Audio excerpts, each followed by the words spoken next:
Доброе утро, дорогие друзья! Меня зовут Стали Ханкишиев. Это программа о вкусной и здоровой пище. Сегодня мы будем готовить блюдо, от которого вздрогнут сердца у миллионов людей. Бешбармак. Предвижу вопрос, зачем же так много мяса? Да дело в том, что в Казахстане это блюдо редко кто называет бешбармак. Его называют преимущественно ед, что в переводе и означает мясо. Но это же Казахстан. Если мясо, то, разумеется, конина. Вот с кониной в Москве проблемы. Конина продается только в виде козы. Впрочем, и здесь есть лингвистическая проблема. Дело в том, что в Казахстане вот такой козы называют почему-то шужук. Но неважно. Если пойдете на рынок, надо спрашивать не тот козы, который продают в виде твердого завяленного мяса, а надо спрашивать козы, которые следует варить. Казахский, либо узбекский. Впрочем, если нет ни козы, ни конины, ничего страшного. Отличный бешбармак можно приготовить и из говядины, и из баранины, и даже из петуха. Посмотрите, какой замечательный кусок говядины у меня в руках. Знаете, какая это часть? Самая нижняя часть ноги. Здесь очень много коллагена, и поэтому, если сварить такое мясо, оно получается очень вкусным, очень ароматным. Обратите внимание, как мы разделываем этот кусок мяса. Я его разделываю по мышцам. Но я должен сказать, что в Казахстане никогда не готовят бешбармак из свежего мяса. Крупные куски мяса посолят и подвесят где-нибудь, чтобы они слегка подсохли. В таком случае пены намного меньше выходит из мяса, и сам бульон получается намного чище и ароматнее. Разумеется, на свежем воздухе степной ветер, никакое мясо не испортится. Но пока что я разделил эти куски мяса по мышцам, и мы можем закладывать его в казан. Казан большой, но мяса у нас еще больше. Вот эти куски мяса должны повариться подольше. Тогда из коллагена выделится желатин, и получится очень хорошо, получится очень вкусно. А вот этот кусок мяса, он очень мягкий, очень нежный. Возможно, что его придется вынуть из казана несколько раньше. Но тем не менее, опускаем все мясо одновременно. Итак, однажды я уже готовил бешбармак и получил множество комментариев от телезрителей из Казахстана. Некоторые говорили, что из 3 видов мяса бешбармак не готовят никогда. Готовят из чего-нибудь одного. Но другие жители Казахстана говорили, что нет, иногда готовят именно из 3 видов мяса. И из баранины, и из говядины, и из конины. И я собираюсь сегодня приготовить именно такой бешбармак. Я уже опустил говядину. Я опускаю кусочек курдюка. Будет красиво, будет очень вкусно. Пусть варится. И вот здесь у меня есть баранья лопатка. Баранья лопатка, из которой удалили все кости. Знаете, что я с ней сделаю? Я из нее сделаю что-то вроде рулета, что-то вроде небольшой колбасы. Я посолю мясо изнутри, и я сверну из него нечто вроде рулета. Но как же это сохранить свою форму? Можно обернуть бечевкой, а можно использовать колбасную сетку. Такая продается. Поищите в интернете. Просто перекладываем рулет в колбасную сетку. Ну вот, выглядит вполне симпатично. Лишние нитки обрежем. В казане уже собирается пена. Прекрасно. Снимем аккуратненько, да не один раз. Еще несколько раз придется снимать пену, потому что столько мяса в одном казане для обычных блюд не готовят. Но это великий бешбармак. Бешбармак, в котором мяса должно быть достаточно для каждого едока. На мужчину расчет берут, я слышу так, что килограмм мяса. Итак, упаковка с бараниной. Разумеется, так в Казахстане никто не готовит.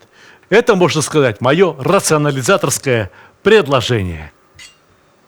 Поднялась еще пена, ничего страшного, снимаем. Ну а для того, чтобы пена отошла как можно скорее, секрет, который знают все мои зрители. Ложка другая соли. Казан у меня 20-литровый, поэтому 2 ложки соли на 4 килограмма мяса – это немного. А вот воды, я думаю, что следовало бы взять литров 7-8.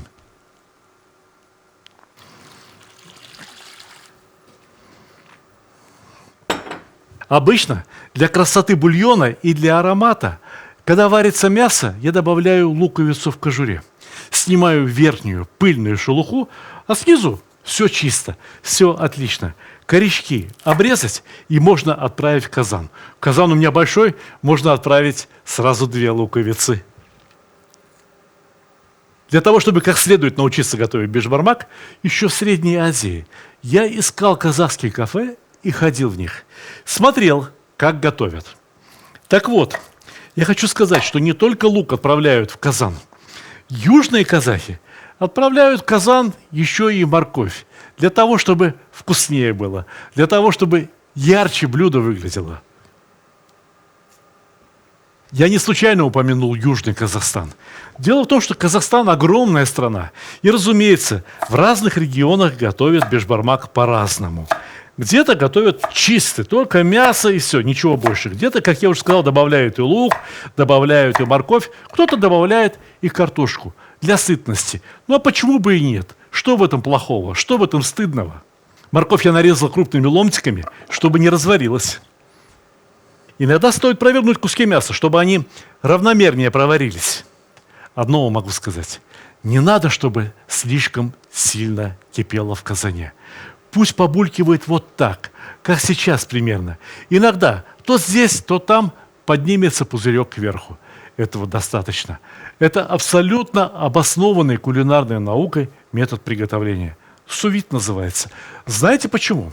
Дело в том, что мясо, особенно те куски, которые плавают на поверхности, не нагревается сейчас до 100 градусов.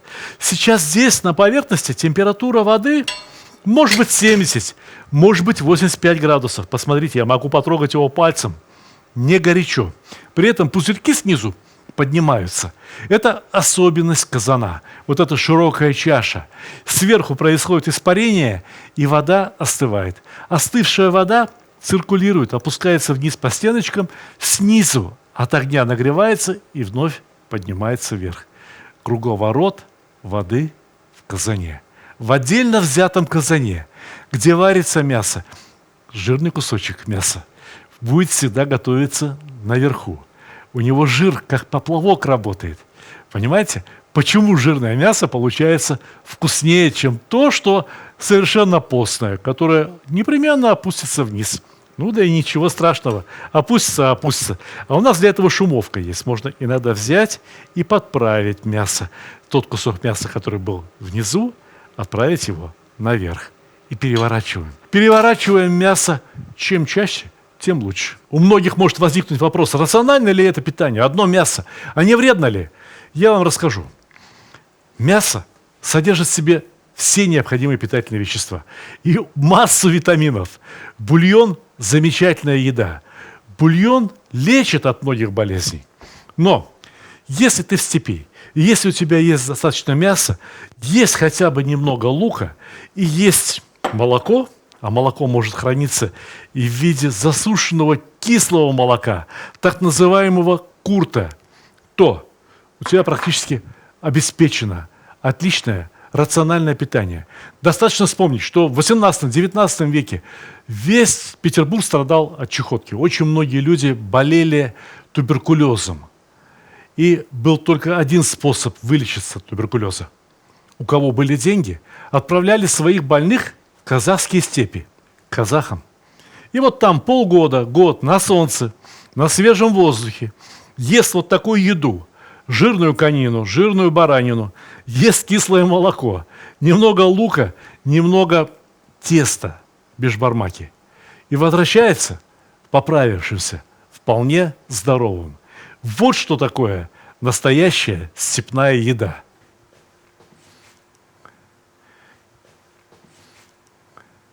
И часто возникает вопрос, как же так, что это за название такое бешбармак? Я вам сейчас все расскажу. Во-первых, словом бармак казахи называют не какой попало палец, а только вот этот большой палец. Те, кто считает, что слово бешбармак обозначает, что блюдо надо есть всеми 5 пальцами, не правы. Едят, как правило, 3 пальцами. Вот так захватывают. Не всей пятерней.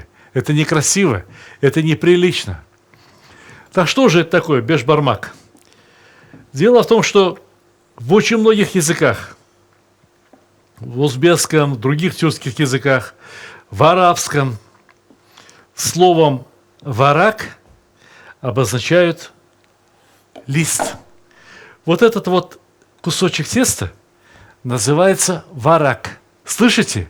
Не бармак, а варак. А слово «беш» откуда же оно взялось? Дело в том, что ранее использовалось другое слово. Слово «дюш», что означает «вареное». Так вот, вареный листик – это дюш-варак. Но эти слова были не совсем понятны, поэтому заменили на понятные. То же самое произошло с русским словом «самовар», ведь оно происходило от иранского слова «семизар», что означает «пузатый», «толстый». Понимаете? А когда оно попало в Россию, подобрали другое слово, подходящее по смыслу – «самовар». Точно так же, я абсолютно в этом убежден, дюш-варак, что означает «вареный листочек», превратилось в бешбармак. Но кажется, нам пора попробовать мясо. Готово или не готово? Но дело в том, что мясо сразу не нарезают. Мясо вынимают из казана и дают немного подсохнуть, дают ему немного остыть. Поэтому и я поступлю точно так же. Пусть постоит, пусть немного остынет. А козы? Козы! Я уверен, что козы уже полностью готовы. Посмотрите, какая красота! А бульон какой жирный образовался здесь, из-под козы. Это превосходный бульон. И кажется, я знаю, как использовать этот бульон. Очень многие люди в Казахстане не простят мне, если я не попробую бульон из-под козы. Он пахнет очень специфически, но многие считают этот запах невероятно вкусным. Я невероятно вкусным считаю сам козы, конскую колбасу, которую, впрочем, в Казахстане предпочитают называть несколько иначе. Предпочитают называть шужук. Шужук – это особая конская колбаса, которая предназначена для отваривания. Прежде чем варить колбасу, разумеется, ее необходимо проткнуть в нескольких местах, для того, чтобы она не лопнула. Ну так вот, насчет бульона. Удивительно жирный, наваристый, очень вкусный бульон я использую для того, чтобы припустить лук. В Казахстане лук не жарят. В Казахстане лук именно припускают. Когда я наблюдал, как готовят абсолютно родственное блюдо в Газахском районе Азербайджана, да-да, в Азербайджане есть район, который называется Газахский район. Так вот, там готовят хингал. Хингал готовят с курами, и там лук жарят. Жарят очень долго, до тех пор, пока он не приобретет золотистый цвет. А в Казахстане лук припускают в жирной части бульона. Сверху бульона снимают жир, и в этом жире припускают лук. Точно так же припускают чеснок в Чечне и в Ингушетии для блюда жижик-галнаш, которое тоже представляет собой, по сути дела, мясо и тесто. Только тесто там в виде галушек. Я надеюсь, что и остальное мясо сготовилось, приготовилось просто отлично. Вынимаем, достаем кусочек за кусочком. Но есть некоторые особенности. Если в Чечне, на Кавказе, каждому мужчине, каждому едоку подают вот по такому куску мяса, это уж как минимум, то в Казахстане это мясо нарезают ломтиками. Мясо, которое стоит на столе, очень горячее снаружи. И это тепло продолжает проходить вовнутрь. Но зато у нас есть время проверить, как сварился бульон. И не надо ли его случайно досолить. Я зачерпываю бульон одной ложкой, переливаю его в другую и пробую.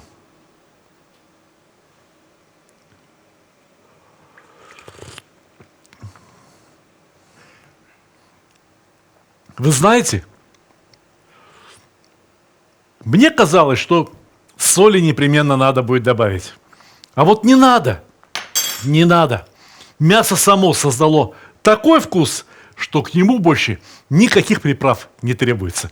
Есть мясо, Есть вода, сварились там пару головок луковиц да несколько морковок, за что меня еще поругают некоторые любители казахской кухни. Да и ладно. А вот лук уже готов. Буквально 2-3 минуты в горячем бульоне и жире, и можно снимать лук. Лук готов к подаче.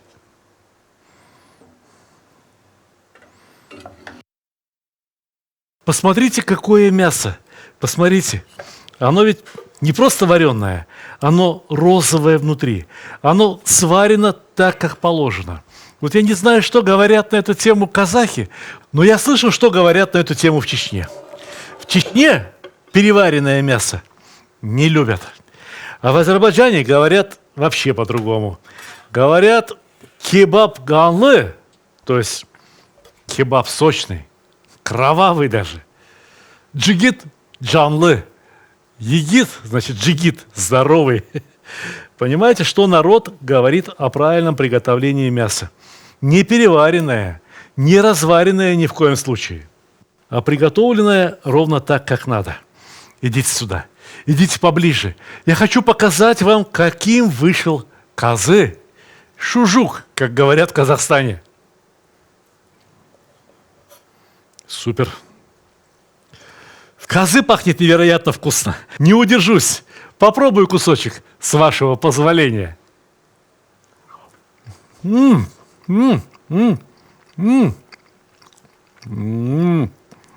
здесь у меня будет один вид говядины. В другом углу у меня будет лежать казы. Невероятно вкусно. Как теперь работать дальше? А теперь очередь баранины.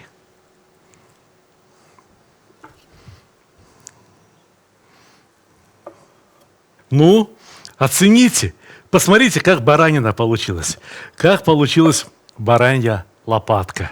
Вот это мясо с горяшки, а оно вообще как цветочек. И посмотрите, какое оно просто истекает соком. Вот что значит правильно отваренное мясо. Что дальше? У нас есть еще одна разновидность говядины. С другой части туши. Но сейчас самое время для курдюка. Курдюк тоненькими ломтиками, для украшения, для того, чтобы он аппетит возбуждал. Итак, мягкая говядина. Мягкий кусок мяса, из которого можно было бы приготовить и другие блюда. Вот это мягкое, достаточно дорогое мясо, которое сгодилось бы, может быть, даже и на стейки, в вареном виде выглядит довольно сухо. Ну да ничего страшного. Мы это мясо, каждый ломтик, накроем кусочком курдюка, и никто не заметит, что оно получилось сухим.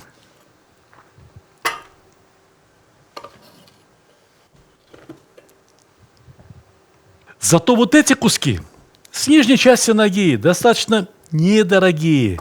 Это даже и не голяшка, которая стала нынче модна. Это вот нижняя часть задней ляжки. Оно, на удивление, правильное. Оно и сочное, и очень ароматное, и цвет у него красивый. Полюбуйтесь. У нас практически все готово. Осталась одна мелочь. Я слышал, что казахи очень любят приправлять сорпу, то есть бульон, шурпу, кислым молоком. А я хочу сделать предложение. И это не моя идея. Я такой способ увидел в Азербайджане, в том самом Газахском районе, о котором сегодня уже упоминал. Там хингал, ну практически тот же самый бишбармак, только который готовят с цыплятами да с жареным луком, приправляют размоченным в воде куртом. И у меня есть отличный курт, который я хочу натереть на терке, для того, чтобы приправлять им и сам бешбармак, то есть листики вареного теста, но и присыпать в бульон. Попробуем, как оно. Я всегда говорил, что важнейший фактор определения нации – это народная кухня. Иногда по лицу очень трудно определить, к какому народу принадлежит человек. Вот попробуйте разобрать между собой славян. Или попробуйте разобрать между собой кавказцев. Ведь нетрудно ошибиться. Но когда человек накрывает стол, сразу все становится понятно. Вот стол украинский. Непременно с галушками и непременно с варениками. Кстати, слышите слово? Вареники Вараки. Ну, разве что они вараки да вареные. А вот стол грузинский. Любой человек сразу определит, что это грузинский стол. Или вот плов дымится, вот красивые лепешки подали к столу. Сразу понятно, что это узбекский дастархан. А у нас сегодня дастархан казахский. Для казахского дастархана, прежде чем мясо подавать на блюдо, его подогревают. Подогревают в этом самом бульоне, в кипящем. Оно же уже остыло, пока нарезали, пока подсыхало. Ничего страшного. Сейчас 1 минута и будет горячее.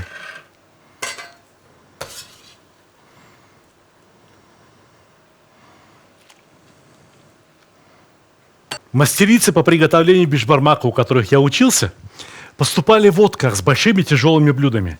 Чтобы бешбармак быстро не остывал на столе, они поливали блюдо бульоном. Кроме того, к жирному блюду не так быстро пристанет тесто. Блюдо готово. Блюдо готово к приему бешбармака.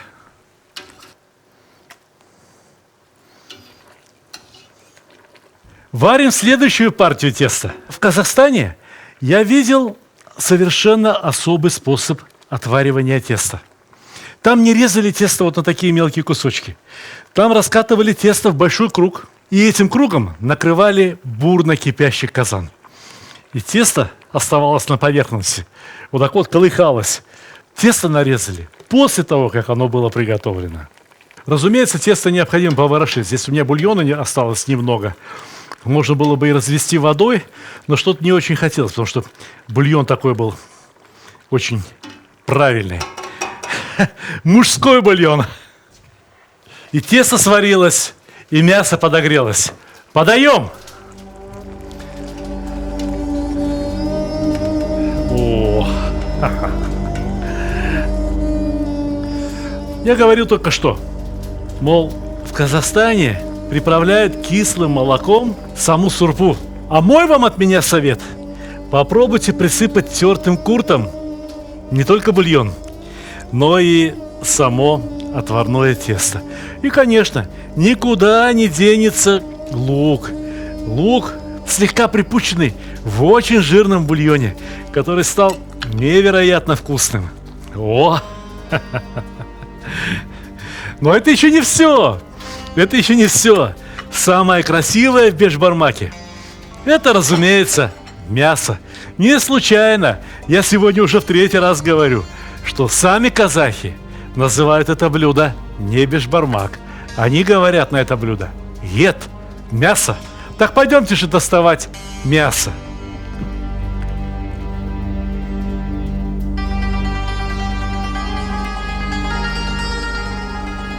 Козы, конская колбаса, разумеется, главное украшение бешбармака. Разложим по кругу, чтобы всем едокам хватило. Вспомнил хорошую казахскую пословицу. В ней говорится: ед едке. Значит, мясо к мясу, а сорпа бетке. Шурпа закрывает.